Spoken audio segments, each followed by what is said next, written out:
que o piloto sabe? Deve ser a pergunta que todos vocês se fazem agora. Como é que o piloto sabe o que está acontecendo? O gelo, em geral, é possível, na cabine de comando de um ATR como esse, é possível ver a acumulação de gelo. Junto às superfícies, ao para-brisa, como acontece com o carro de vocês, junto a todas aquelas áreas que o piloto visualmente consegue identificar que tem gelo. Menos com esse tipo de gelo severo. O tipo de gelo severo é aquele gelo transparente, grosso, difícil de ser quebrado. Agora, um avião desses, para ser certificado para voar nessas altitudes, sabendo que vai encontrar eventualmente formações meteorológicas adversas, traduzido, vai encontrar uma situação chata, ruim, difícil, que não ajuda a voar, ao contrário, atrapalha, como é que o piloto fica sabendo disso? Quando ele sai para voar, ele recebe aquele mapa que vocês viram, tá?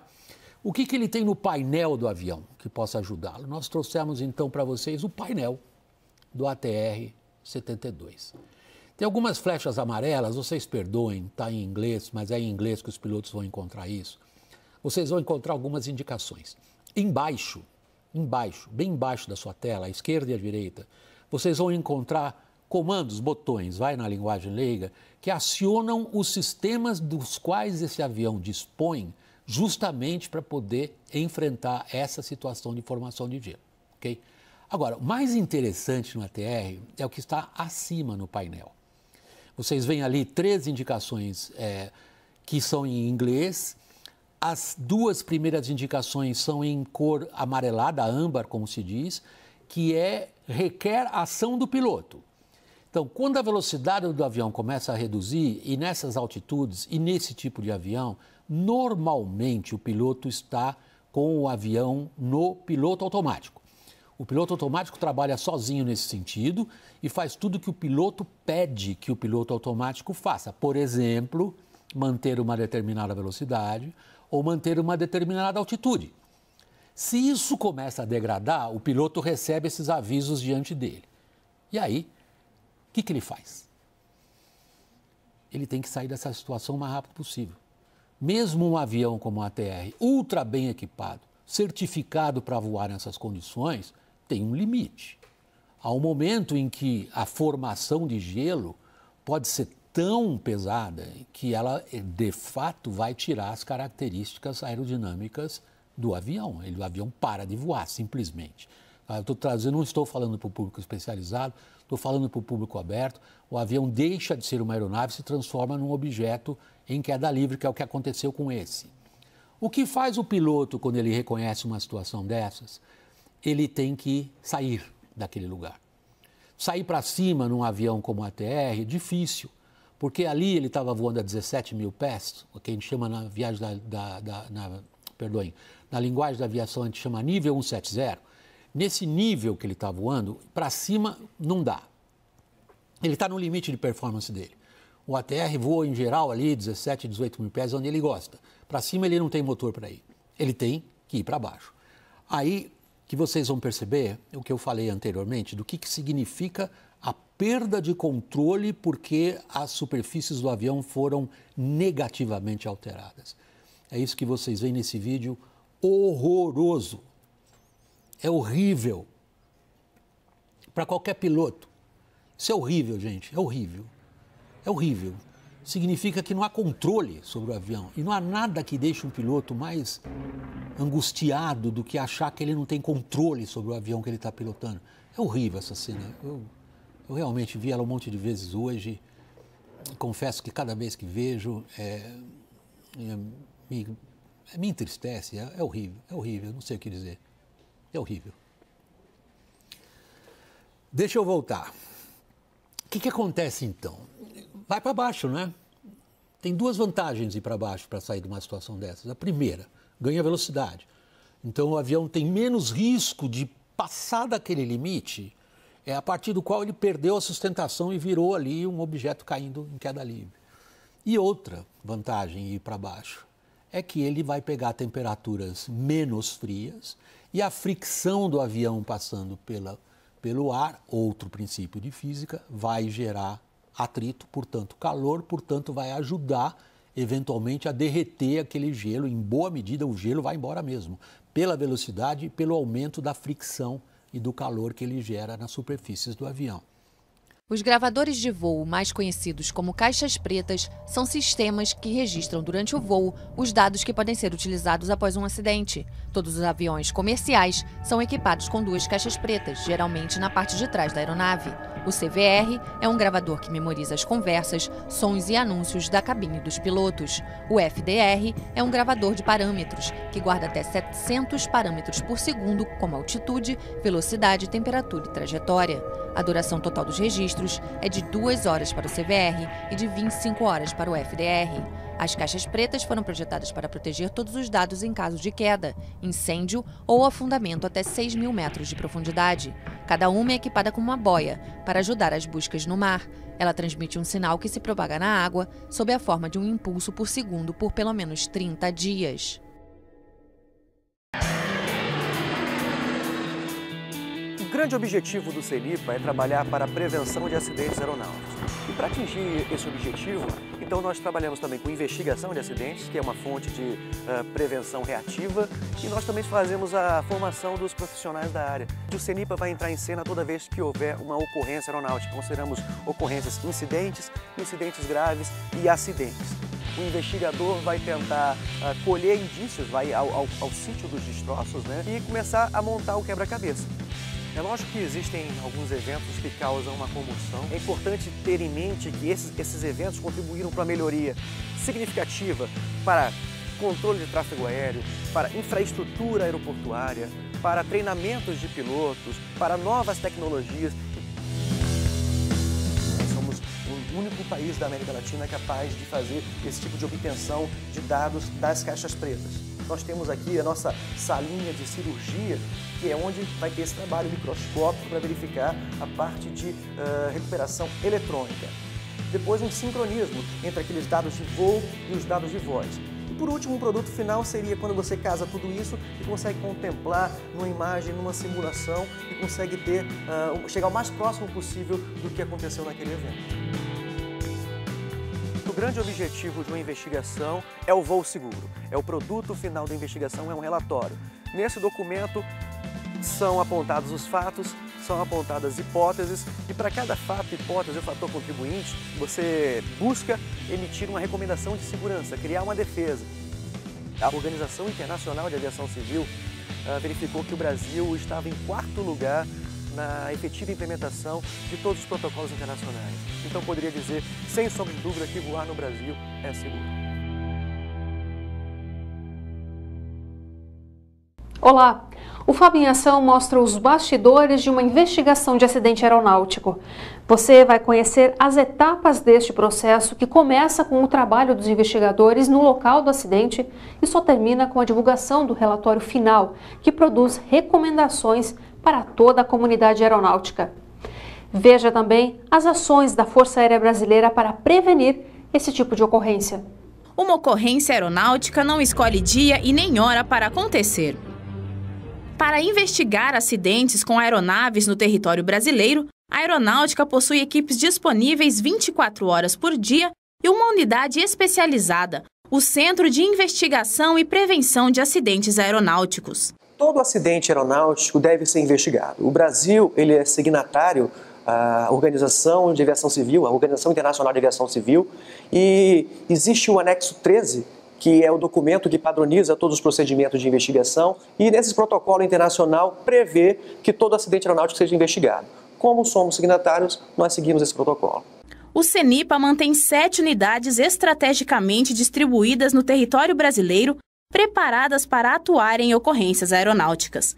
Os Serviços Regionais de Prevenção e Investigação de Acidentes Aeronáuticos, conhecidos como SERIPAs, são extensões do CENIPA e atendem às ocorrências aeronáuticas nas respectivas áreas de abrangência. O SERIPA foi um órgão criado no ano de 2007 para fazer investigações e atividades de prevenção nas regiões dos comares, e a gente tem a missão de levar a prevenção de acidentes aeronáuticos. Ao ser acionada, uma equipe de investigadores vai o quanto antes para o local da ocorrência e realiza a primeira etapa da investigação, a ação inicial.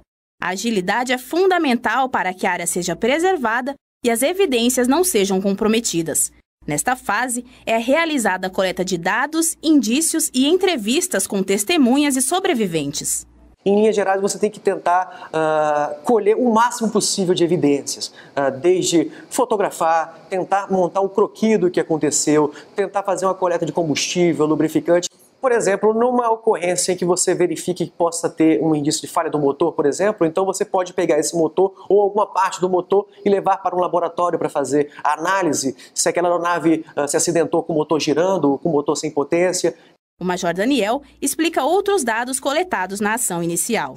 Desde habilitações do piloto, condições da aeronave, condições do motor, condições do combustível, condições meteorológicas. Então existe um protocolo de que todas as comunicações que foram feitas com o piloto, torre de controle, a parte de verificação se existia gravadores de voz, gravadores de dados. Então tudo isso aí passa a ser o gabarito para aquele investigador tentar reconstituir o que aconteceu naqueles momentos finais. Toda a investigação é conduzida pelo investigador encarregado. A equipe é composta por profissionais de diferentes áreas e varia conforme a complexidade de cada caso. A investigação pode envolver engenheiros aeronáuticos, controladores de tráfego aéreo, a Agência Nacional de Aviação Civil, entre outros. Médicos e psicólogos também compõem as equipes e atuam nos fatores humanos envolvidos na ocorrência aeronáutica. Um médico com o curso de prevenção de acidentes aeronáuticos do CENIPA, ele vai analisar a carga de trabalho do aeronavegante envolvido no acidente aeronáutico, se ele utilizava algum medicamento ou droga ilícita, se ele por acaso tinha inspeção de saúde válida ou não, se havia alguma condição médica pré-existente que pudesse interferir com o desempenho dele, se havia fadiga, se houve desorientação espacial. Os profissionais da área da psicologia também contribuem com o processo de investigação. Pode-se ter o acesso às entrevistas, e aí as entrevistas vão acontecer com esses personagens que estão envolvidos no contexto do acidente, então não só os tripulantes que sobreviveram, enfim, mas familiares de vítimas, pessoal de manutenção, o controle de tráfego aéreo, visita às empresas quando se trata de uma aeronave pertencente a uma organização específica, entrevista com o proprietário da aeronave, enfim, diversos elementos que fazem parte desse contexto. A caixa preta é um dos elementos analisados em uma investigação aeronáutica. Veja como as informações contidas nos gravadores de dados e voz a bordo das aeronaves podem ajudar a esclarecer os fatores contribuintes de um acidente. A famosa caixa preta das aeronaves, na realidade, é laranja. Ela possui essa cor para facilitar a localização. O equipamento é um gravador que pode registrar informações como o áudio dos pilotos na cabine ou os dados dos comandos executados pela aeronave durante o voo. Fabricada em material resistente, é feita para suportar altos impactos, calor e até mesmo a pressão em águas profundas. Cada aeronave exige um determinado tipo de caixa preta.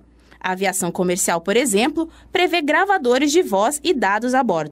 Já aeronaves menores, dependendo do modelo, exigem apenas um dos dois. E em algumas aeronaves de modelos mais antigos, podem nem possuir o equipamento. Quando a equipe vai para a ação inicial, ela vai buscar exatamente isso. Qual é o tipo de equipamento, para que ela estava homologada e quais são os equipamentos que deveriam estar embarcados. É importante registrar que não é só a caixa preta que é importante para o acidente. Ela é mais um dado para o acidente. O acesso aos arquivos não é uma tarefa simples. É preciso um laboratório especializado. O trabalho exige profissionais altamente capacitados para extrair informações dos equipamentos que por vezes chegam muito danificados pelo acidente. Para isso, o CENIPA possui um laboratório de leitura e análise de dados de gravadores de voo. O LabData é o único a oferecer esse serviço na América Latina.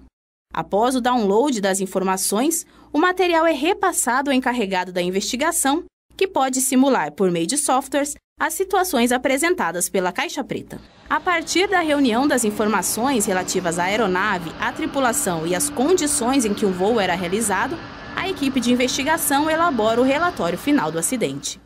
Muita gente pergunta qual que é o prazo para concluir uma investigação e a resposta é: depende da complexidade. O mais importante para o CENIPA é oferecer à sociedade um trabalho de qualidade. Então nós não nos preocupamos exatamente com essa questão de correr contra o tempo, mas sim de trabalhar de forma efetiva para produzir um trabalho com qualidade. Após a conclusão do trabalho, o CENIPA divulga o relatório final da investigação em sua página na internet. Além disso, também são disponibilizadas as recomendações de segurança para a comunidade aeronáutica. O trabalho realizado pelo CENIPA não tem o intuito de apontar culpados. O objetivo de uma investigação é a prevenção. Todo aquele processo de coleta, análise, visa tão somente identificar os fatores que contribuíram para aquele evento e, a partir desses fatores, tentar colocar algumas barreiras, alguns bloqueios que nós chamamos de recomendações de segurança, visando mitigar esses riscos. O principal foco de atuação do CENIPA é a prevenção. As estatísticas mostram que em 2015 o Brasil registrou o menor número de ocorrências aeronáuticas dos últimos 4 anos. No site da instituição, é possível consultar os cursos oferecidos, as condições para participar e a data de realização. As vagas são destinadas a pilotos, mecânicos, controladores de tráfego aéreo, médicos, psicólogos, comissários de voo e demais profissionais que direta ou indiretamente estão ligados à atividade aeronáutica. Todos têm que trabalhar, não se faz sozinho a prevenção, ou seja, desde o nível mais individualizado até um nível corporativo, né? Desde a pessoa que faz uma limpeza no hangar, até passando pelas tripulações, pelos mecânicos, até os níveis gerenciais que vão definir as políticas, né, financeiras, né, dos recursos de uma empresa ou de uma instituição ligada à atividade aérea. Se todos trabalharem em conjunto, nós vamos diminuir cada vez mais esses índices de acidente e nós vamos ficar cada vez mais reconhecidos internacionalmente como um país que é muito seguro para voar. O FAB em Ação fica por aqui. Agora esperamos o seu comentário ou sugestão. Mande um e-mail para nós no endereço fabtv@fab.mil.br. Muito obrigada pela sua companhia e até o próximo programa. Tchau! O piloto não conseguiu controlar o avião até ele ser surpreendido com uma colisão. Este comandante, que já supervisionou mais de 1000 investigações de acidentes aéreos, acredita que naquele momento... Na opinião do senhor, que tenha sido falha humana? Sim, até o presente momento, com os indícios recolhidos das testemunhas, é falha humana. 90% de chance.